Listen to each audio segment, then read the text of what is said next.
গতকাল থেকেই যে পরিবেশটা এখানে বিরাজ করছে, আমরা মনে করি যে এটা একটা ভীতিকর পরিবেশ সৃষ্টি করা হয়েছে।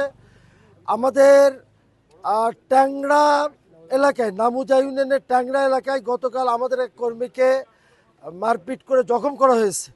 আমরা এটা রিটার্নিং অফিসার বরাবর অভিযোগ দিয়েছি, এসপি সাহেবকে অবগত করেছি, ডিসি সাহেবকে অবগত করেছি এবং বিভিন্ন এলাকায় আমাদের কর্মীদেরকে ভয়ভীতি দেখানো হয়েছে রাতভর।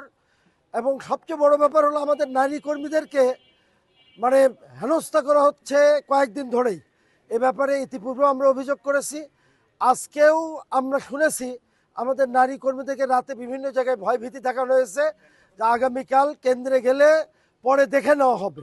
নারীদেরকে এইভাবে হেনস্থা করা এবং নারী সম্পর্কে একটা বিরূপ মন্তব্য গতকাল করাই বগুড়ার জনগণ এ ব্যাপারে ক্ষুব্ধ। আমরা প্রশাসনের কাছে জোর দাবি জানাবো যে আজকে সারাদিন তারা যেন সতর্ক থেকে যে কোনো ধরনের সন্ত্রাসী এবং ভোট বিরোধী কার্যক্রমকে প্রতিহত করে এবং নির্বাচনের সুষ্ঠু পরিবেশ নিশ্চিত করে।